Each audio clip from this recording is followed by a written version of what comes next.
Estamos recebendo hoje, em nosso programa, Dr. Cláudio Lotenberg, presidente do Conselho dos Hospitais Albert Einstein. Dr. Cláudio, um privilégio recebê-lo em nosso programa, e gostaríamos da sua opinião emprestada, frente ao cenário que estamos vivendo aqui atualmente, no coronavírus. Primeiro dizer que é um privilégio estar com você. Eu fico muito feliz de a gente poder falar de coisas importantes. E a saúde tem um valor fundamental. Em primeiro lugar, como um direito social. E a gente tem que imaginar que a gente deve construir uma sociedade que dê acesso, dentro da questão da equidade, ou seja, todas as pessoas têm que ter direito ao acesso à saúde. E a segunda questão, eu acho que vem de encontro até com o Dia Mundial da Saúde, porque a gente, durante muito tempo, fala sobre telemedicina, fala sobre inteligência artificial, fala sobre recursos de genética, novos medicamentos, e nós estamos, nesse momento, enfrentando uma pandemia, porque não é simplesmente uma epidemia, tem reflexo na atividade econômica, tem reflexo na atividade social, e, logicamente, de um vírus que a gente até conhece um pouco sobre ele. Quer dizer, o coronavírus é uma família de vírus, Esse, em particular, a gente não conhecia, Ele tem até um grau de letalidade que é relativamente pequeno, mas ele tem um grau de transmissibilidade importante. E, portanto, ele causa uma pandemia numa velocidade de tempo que o sistema de saúde não consegue suportar. E, portanto, fica muito ruim a gente imaginar que as pessoas vão buscar atendimento, vão precisar de infraestrutura de medicina, de terapia intensiva e não vão ter esse tipo de suporte. Então, é uma situação catastrófica para nós. Está se vendo que o mundo está se movendo no sentido de buscar suporte para poder dar vazão a esse tipo de atendimento, porque imagina perder pacientes por você não poder dispor de uma infraestrutura de natureza mecânica, de natureza até processual. Mas é muito ruim saber que você não pode acomodar todo mundo ao mesmo tempo, como aconteceu agora na Itália, onde o maior problema foi justamente esse: falta de recursos que pudessem ser utilizados simultaneamente. E esses hospitais de campanhas, qual a sua percepção sobre eles? Olha, são medidas que são utilizadas em situações de emergência. A gente desejaria poder atender todo mundo em todos os hospitais, mas a gente sabe que o hospital é uma porta de entrada onde você tem graus de complexidade que são distintos. E muitas vezes você tem baixa complexidade no ambiente que deveria ser destinado à alta complexidade. Então a gente não pode simplesmente dispensar os pacientes que já estão lá. O momento que a gente enfrenta não é um momento só de atendimento de pacientes com quadro viral.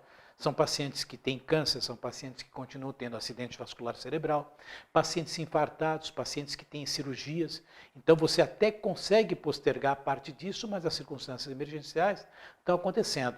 Então, dentro de uma história que surge principalmente dentro do mundo militar, os hospitais de campanha são criados para uma situação de emergência, onde você pode disponibilizar, dentro de um período, recursos para evitar uma catástrofe, e é aquilo que está sendo feito. Quer dizer, São Paulo foi muito ágil nesse sentido. É bom lembrar que ainda não temos um pico de surgimento dos casos que vão vir. Eu espero que aquilo que está montado possa dar vazão, como eu disse no princípio. Quer dizer, há uma busca massiva, e uma vez que muita gente vai receber a transmissão do vírus ao mesmo tempo. O senhor tem falado sobre esse pico, qual que é a sua posição? Você acha que deveria existir um lockdown vertical ou horizontal? Qual que é a sua percepção sobre esse isolamento social que estamos tendo, principalmente no estado de São Paulo? Veja, o isolamento é, no fundo, a única coisa palpável que nós sabemos que faz efeito dentro de um indicador chamado R0, que mede o grau de transmissibilidade. Quer dizer, quanto mais você consegue isolar as pessoas, mais cai a transmissibilidade. E com isso, evidentemente, você dá um tempo para que o sistema possa suportar. No primeiro momento, é a alternativa que se oferece. É lógico que a gente sabe que isso tem uma implicação de natureza econômica, dentro da atividade diária das pessoas, traz implicações importantes, inclusive para aqueles que estão isolados. Quer dizer, não é fácil para uma pessoa se ausentar do convívio comunitário, mas é aquilo que tinha que ser feito. É lógico que no momento que a gente conseguir ter um certo controle, que é observado através do achatamento da curva epidemiológica, a gente tem que buscar alternativas. E as alternativas, elas não são uma receita de bolo. Aquilo que se aplica a São Paulo não necessariamente vai se aplicar a outro centro urbano. Mas não vai ser a mesma coisa que a gente vai ter dentro das áreas rurais, onde o isolamento já é uma característica da vida das pessoas. Então a gente vai ter que, nesse momento, ter muito equilíbrio, ter sinergia, entendimento, evitar protagonismos, né? E entender que a gente trabalha por uma comunidade só, que é a comunidade brasileira. E a gente tem que construir esse mundo. Isso vai envolver maturidade das pessoas, tanto daqueles que avidamente querem voltar a trabalhar, como aqueles que têm uma preocupação de natureza científica de que o isolamento é algo que tem que ser trabalhado. Eu imagino que a gente está encontrando um equilíbrio. A gente vê dentro das autoridades uma busca de diálogo que está se acentuando, eu acho que é importante que a gente reforce isso. Nós não podemos defender com paixões, políticas principalmente, ou seja, temos que ter política de saúde e menos política na saúde. Eu acredito que a gente vai ter maturidade para poder construir isso. E é um dos papéis daqueles que querem esclarecer a opinião pública, que é aquilo que nós estamos fazendo agora, através da sua ajuda. E esse lockdown, então, que o senhor defende, é um lockdown horizontal, né? O senhor acredita que nós poderíamos fazer ali uma reinserção parcial, né, da força de trabalho no país? Como ponto de partida, horizontal. Agora, é lógico, passando os dias, a gente podendo testar as pessoas, isso, no fundo, é o que pode ajudar, porque quando você detecta quem já tem imunoglobulina G, que é a cicatriz sorológica, significa que essa pessoa teve a doença. Porque a maior parte ela é assintomática. E aqueles que são sintomáticos é mais fácil você saber que teve, mas tem muita gente que eventualmente está isolado e quem sabe não precisaria. Tudo pegou muito de surpresa. Por quê? Porque a gente também não tinha como desenvolver os próprios kits para dosagem.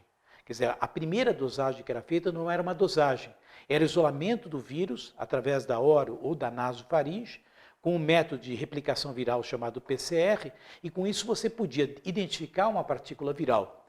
Isso não significa que o indivíduo já está imune. A dosagem correta e a melhor seria aquela que você pudesse dosar a imunoglobulina, que os kits tiveram que ser desenvolvidos e começam a chegar agora. No momento que você consegue saber quem já está imunizado, essas pessoas, a rigor, poderiam voltar a trabalhar. É lógico que não é uma tarefa tão simples, porque é uma operação de logística muito extensa. Então, para você poder lidar com todas essas variáveis, não é simples. Alguns setores da economia já estão se readaptando, quer dizer, alguns fazendo reuniões virtuais, alguns trabalhando das suas casas, algumas atividades são atividades mais isoladas, essas, a rigor, não precisariam ser paralisadas. Por isso que eu digo que a gente tem alguns Brasis dentro do Brasil e algumas soluções que também têm que ser adequadas de acordo com a localização geográfica e com a atividade profissional que as pessoas exercem. Todos querem voltar a trabalhar, mesmo aqueles que defendem o isolamento total e horizontal, mas deve prevalecer o bom senso. Inclusive a utilização de máscaras, quer dizer, as pessoas elas não têm que entender isso como sendo uma imposição via um decreto, uma determinação de uma autoridade. Elas deveriam ter consciência de que elas deviam estar usando máscara sistematicamente. Quer dizer, eu, quando cheguei aqui, agora tirei para poder falar, estava com a minha máscara, estou usando o tempo todo. Mas não precisa ser essa máscara de natureza hospitalar. As pessoas podem fazer máscaras nas suas casas.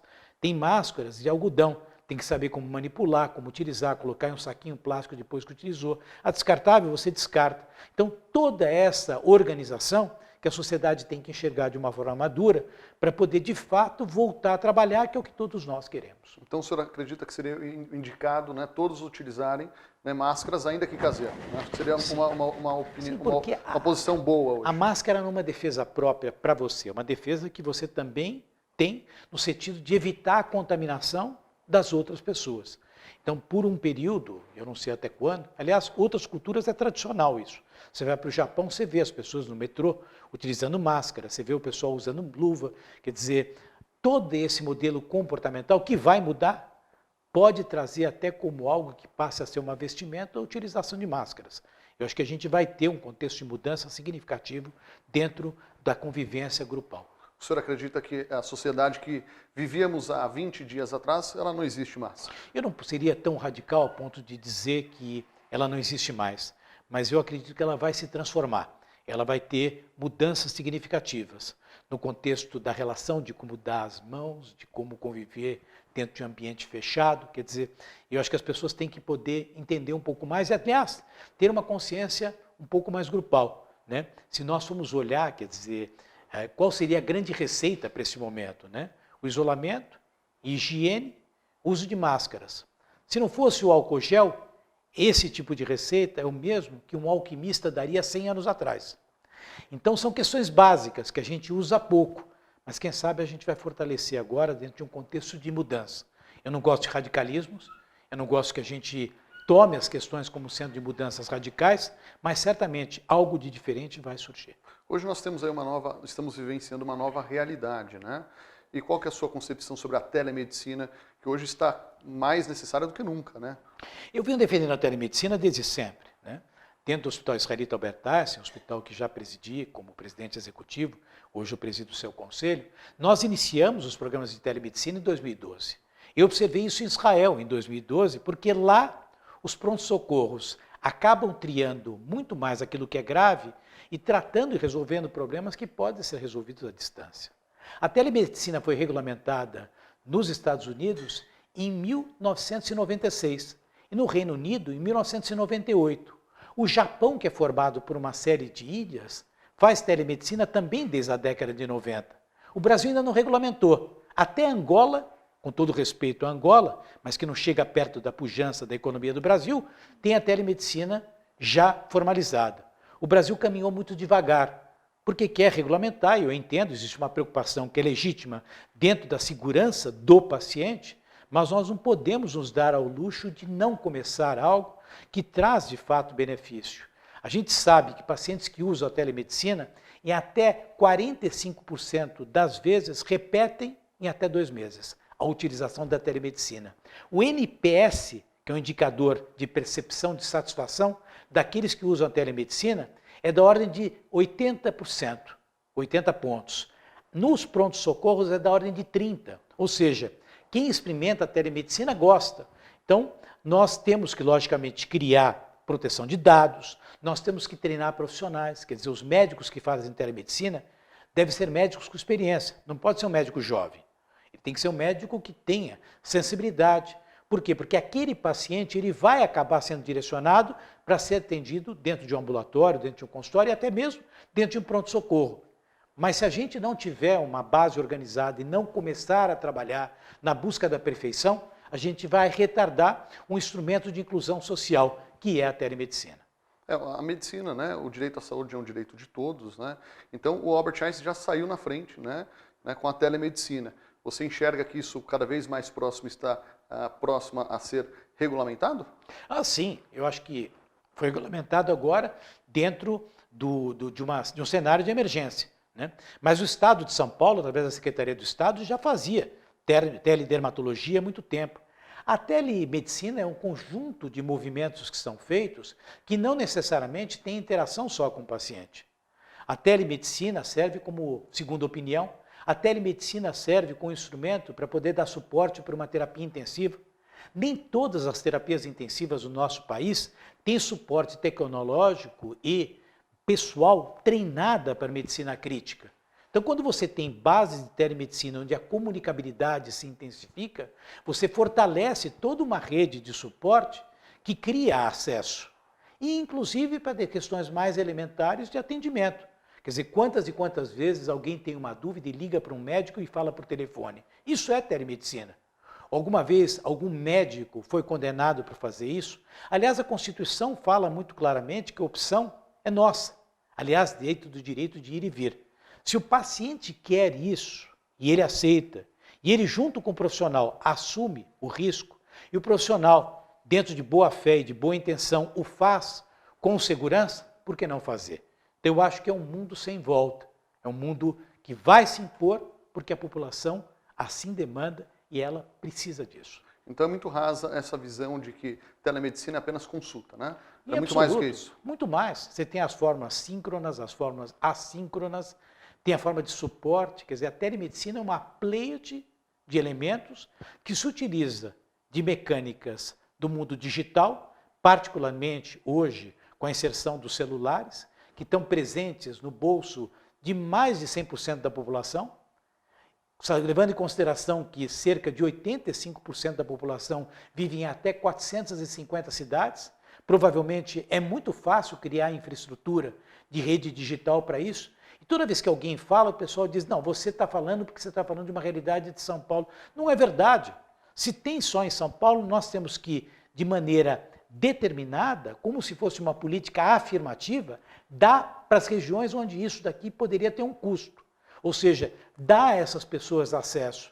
Então é uma realidade que está pronta para o país utilizar e eu acho que é um caminho sem volta. Eu parabenizo a iniciativa dos hospitais Albert Einstein, né? E nós temos visto hoje o mercado, né, como os grandes hospitais, acompanhando, né, o uso e apoiando hoje, né, depois que vocês romperam, né, sofreram críticas ali no passado, né, por defenderem a telemedicina, hoje estão seguindo, né, esse modelo. Quais são ali as próximas tecnologias que vocês estão já implantando nesse momento de pandemia dentro dos hospitais? Olha, eu acho que os hospitais vão mudar muito daqui para frente, não só o Einstein, todos os hospitais. Em primeiro lugar, o hospital ele tem que ser trabalhado como um local que as pessoas procuram para aquilo que se chama doença grave. Quer dizer, não dá para internar no hospital pacientes de procedimentos mais simples. Existe uma tendência a um cenário de deshospitalização. E no nosso país, e mesmo fora do nosso país, a primeira movimentação que a gente vê quando alguém quer trazer saúde é criar uma estrutura de natureza hospitalar, que carrega um custo muito elevado e não necessariamente resolve o que a população precisa. A população precisa, fundamentalmente, de centros de atenção primária, com coordenação do cuidado, que é resolutivo em até 90% em uma única consulta. Toda vez que você estabelece uma linha dessa natureza, você diminui a taxa de internação até 30% nos hospitais de referência. Então o Brasil vai ter que fazer um redesenho e imaginar que aquilo que a gente propôs nesses anos todos, às vezes com instrumentos robustos como são os hospitais, não é necessariamente aquilo que a gente precisa. Agora, nesse momento, tem que ser reforçada a estrutura hospitalar. A gente deveria ter infraestrutura talvez um pouco melhor. Muito embora a gente tenha leitos de terapia intensiva superior a vários países de economia avançada. O Brasil tem 25 leitos de terapia intensiva para cada 100 mil habitantes. Na Europa, os números são inferiores, 18, 20. Nos Estados Unidos, 38. E lá mesmo não está sendo suficiente, dependendo do centro urbano que você está. Então, o papel dos hospitais tem que ser entendido de uma forma diferente, dentro da lógica da necessidade do perfil patológico. As doenças infectocontagiosas, agora nós estamos falando sobre ela porque estamos numa pandemia, mas hoje o mais relevante são as doenças crônico-degenerativas. O câncer, que hoje é a terceira principal causa de morte no nosso país, será a primeira, em 10 anos. E as pessoas vão viver muitos anos. E é dentro desse desenho que a gente tem que ter um plano diretor, onde deve ter incluído também um plano digital de saúde, que é imprescindível para o nosso país. E hoje as clínicas, hoje vocês têm ali, né, já saíram na frente, repito, né, as clínicas médicas, né, do Einstein. Quais tem sido assim, esse resultado frente a essa pandemia? Tem atendido um pouco mais a população que não necessita de uma internação? Veja, o Einstein tem unidades avançadas, né, porque há muito tempo a gente enxerga a necessidade de termos uma medicina mais ambulatorial. Essa tendência é observada de maneira universal. Nós temos uma série de organizações em São Paulo, e mesmo fora de São Paulo, que estão progredindo para organizar sistemas ambulatoriais. Os sistemas ambulatoriais são mais resolutivos. No Sistema Único de Saúde, nós temos que valorizar muito o papel do programa de médico da família. Quer dizer, o programa de medicina da família ele é absolutamente vital, porque grande parte do que as pessoas precisam é muito mais de cunho educativo. Então, o movimento que as organizações hospitalares vão fazer é o movimento de criar e estar ligadas a sistemas de saúde. Hospitais que sejam só hospitais estão fadados a transformar a baixa complexidade em alta complexidade. E as mecânicas remuneratórias têm que mudar. A gente não pode continuar remunerando pelo evento. Nós temos que remunerar os sistemas de saúde para cuidar das pessoas e não para tratar das pessoas. Se nós não fizermos essas modificações, não há como você sustentar os sistemas de saúde. O Brasil gasta 10% do seu produto interno bruto em saúde. Gera muito emprego. São 5 milhões de empregos que estão presentes, diretamente ligados à área da saúde. É um setor sensível. A Coalizão Saúde, que eu presido, se preocupa muito com isso, com toda a cadeia produtiva. O sistema suplementar, que é o sistema privado, ele é muito importante, porque quanto mais viável ele for, menos haverá oneração sobre o Sistema Único de Saúde, ou seja, o SUS, se por acaso não tivesse o sistema suplementar, ele seria sobrecarregado com cerca de 50 milhões de pessoas. Se o dinheiro já é insuficiente na relação per capita para essas pessoas, imagina o que significaria um sistema suplementar combalido e que tivesse que migrar toda essa população. Mas para isso a gente tem que ter um modelo de assistência diferente, que não pode estar sendo focado só nos hospitais. Ele tem que enxergar a real necessidade da população e para isso a atenção primária é fundamental e, de novo, ressaltar a importância do Programa de Saúde da Família, que o Sistema Único de Saúde já tem há muitos anos e que tem se aperfeiçoado ao longo de todo esse tempo. Atualmente a população, né, a grande massa da população tem criticado o Sistema Único de Saúde, mas né, nós sabemos que ele tem dado muito certo, né, com a limitação de recursos. Né? Você acredita que nos próximos meses, nesse próximo cenário, ele vai se tornar cada vez mais efetivo, né, para o pessoal de baixa renda? Né? O desafio do Sistema Único de Saúde ele é enorme, porque ele é o maior sistema universal do mundo. O NHS, que é a referência, também tem críticas na Inglaterra. Nós vemos isso diariamente. Ele também está se redesenhando. Ele está propondo bases de telemedicina. Ou seja, a saúde vai ser sempre um desafio. Por quê? Porque as pessoas vivem mais, a crise da Previdência é importante, lógico, custa mais a gente viver mais e, portanto, a gente tem que se aposentar mais tardiamente, mas um dos principais custos é aquele que a saúde vai impor. Então, o SUS sempre será factível, mas sempre será um elemento sujeito a ter críticas. Como também existe dentro do próprio sistema suplementar. Nós temos acompanhado a inflação médica no sistema suplementar. Ela ainda é de 2 dígitos, quando a inflação da economia nominal, hoje ela é pequena, 2%, 3%. Então, nós temos que redesenhar como a gente aloca os recursos. Nós desperdiçamos muito em saúde.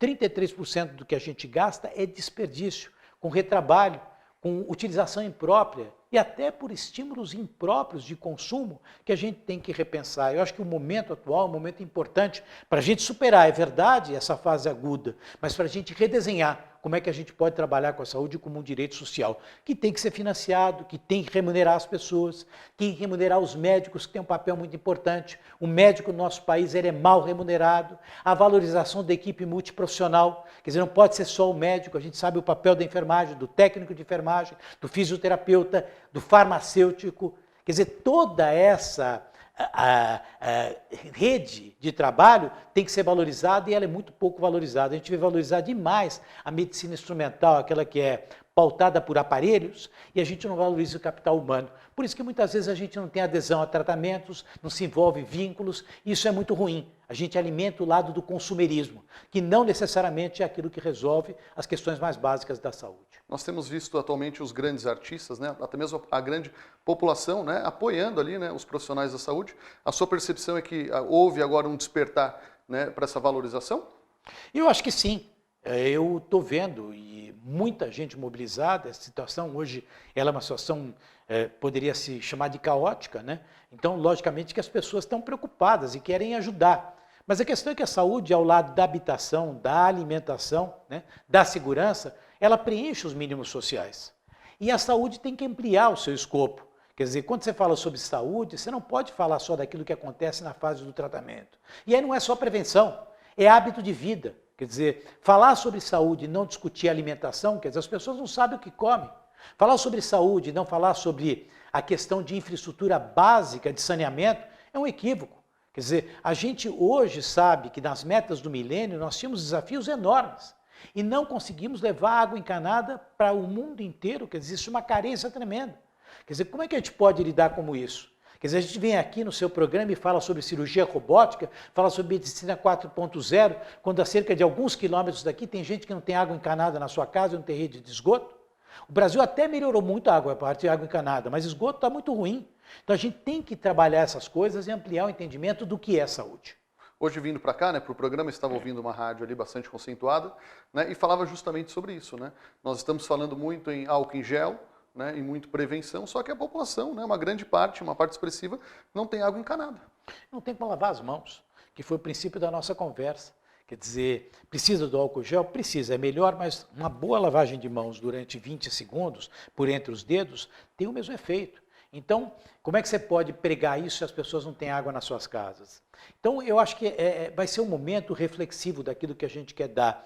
Eu acho que é um momento até para acentuar o papel das lideranças.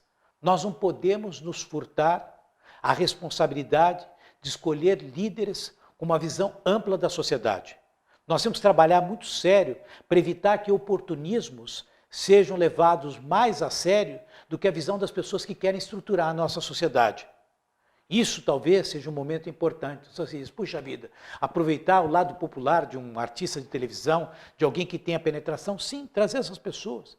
Para levar as pessoas que talvez tenham conhecimento técnico, mas quem sabe não tenham o mesmo carisma, e dessa simbiose trazer uma resposta para a sociedade, cada um ajudando da maneira como pode. Hoje nós sabemos que não é uma realidade do Brasil, né? A classe média, né? Tem pessoas que não têm o que comer em casa, né? E com esse isolamento quase que total, o senhor não acredita que vai acentuar essa fome na mesa dessa família? É por isso que a gente está torcendo para que o isolamento não seja um isolamento tão prolongado. Mas também não há como mudar uma política se você não tiver um mínimo de segurança. É uma equação difícil. Quer dizer, nos grandes centros urbanos, as pessoas estão se mobilizando. Empresários ajudando, pessoas com sentido de solidariedade. E, aliás, não se faz justiça social por leis. As leis são importantes, mas justiça social se faz por solidariedade. Quer dizer, não adianta sair demitindo todo mundo. Vai ter um ônus que a gente vai ter que pagar. Quer dizer, a sociedade vai ter que encontrar uma forma de entender que esse momento é um momento que vai ter um custo. Nós vamos ter que pagar por isso. Mas, sobretudo, pagar para ter uma sociedade melhor. Eu tenho a impressão que, de fato, me preocupa muito. Quer dizer, a gente vê pessoas aí isoladas nas suas casas, quem está levando comida para essas pessoas? Quer dizer, é um problema, né? De novo, evitar radicalismo, sensibilidade, soluções customizadas para cada uma das áreas do país, para cada uma das regiões. Quer dizer, esse bom senso tem que prevalecer. E é isso que eu peço todos os dias. Bom senso por parte da sociedade e, sobretudo, por parte das autoridades. Doutor Cláudio, qual que é a sua percepção sobre a utilização da cloroquina, né, no combate ao Covid-19? A cloroquina é uma droga, uma medicação, né, que nós utilizamos na medicina há muito tempo, principalmente para malária, para doenças reumáticas, e, portanto, tem um conhecimento bastante denso e razoável da utilização disso, né? De observações teóricas de que ela poderia ter um papel dentro do contexto da replicação viral, é que ela tem sido utilizada dentro de uma coisa que a gente chama uso off-label, que, aliás, é uma prática tradicional na medicina. Muitos médicos usam medicamentos para finalidades para as quais eles não foram desenhados.